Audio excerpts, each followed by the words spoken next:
Nassim Saïli, je vais vous dire ce que je pense du physique de Nassim Saïli à travers cette vidéo Instagram qu'il a publiée. Bon, à part le fait que je trouve la vidéo quand même très gênante, hein, la tenue et tout, bon, pieds nus, machin, on sait qu'elle est retouchée la vidéo.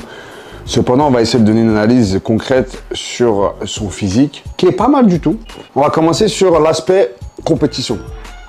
Sur une compétition, ce genre de physique ne fait même pas le premier rideau. Ça veut dire que sur, par exemple, je sais pas moi, 20 ou 30 athlètes, il ne sera même pas appelé sur le premier rideau. Pourquoi ?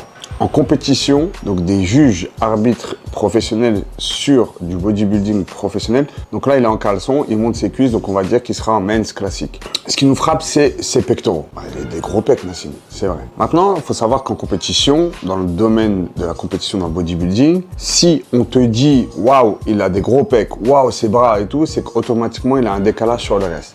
En compétition, ce qui compte, c'est l'harmonie. On doit dire, quand on voit un physique comme ça, on doit dire « Waouh, il a un beau physique ». Si je te dis « Waouh, il a des beaux pecs, des gros pecs », c'est qu'automatiquement, il y a une erreur. Parce qu'elles sont prédominantes sur l'ensemble du corps, on voit tout de suite les pecs. Ensuite, ce qu'on observe, c'est que par rapport à sa cage thoracique, ses pectoraux, on voit qu'il manque d'épaules. Je ne dis pas qu'il a des petites épaules. Je dis que par rapport à ses pectoraux, les épaules sont manquantes et les bras aussi par conséquent. Il y a un cou qui est assez long. D'ailleurs, anatomiquement, c'est spécifique parce que ce n'est pas quelque chose de courant d'avoir un cou aussi long.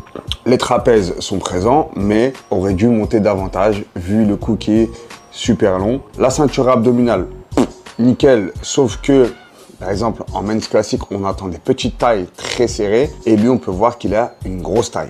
Les quads, pour sa taille, je dis bravo parce qu'il est très grand, il me semble 1m90 peut-être ou un peu plus. Et on voit qu'ils sont assez bien remplis. La génétique fait que les mollets sont pratiquement pas là. Ça, c'est un problème. Et au niveau du dos, je trouve qu'il manque de l'épaisseur. Okay, la largeur est présente, mais l'épaisseur est manquante. C'est pour cela qu'il y a deux façons de regarder un corps. Il y a les champions des salles de sport, des gyms, et il y a les champions sur scène.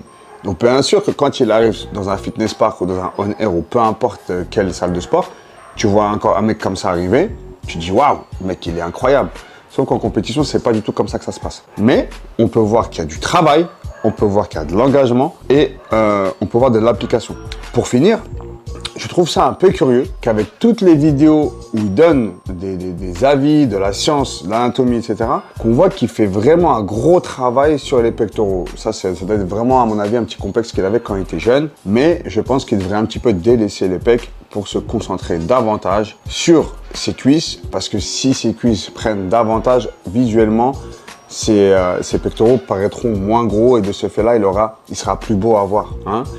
Et en tout cas, moi, je mettrais un 6,5 sur 10 sur le physique de Nassim Saïli. À très bientôt.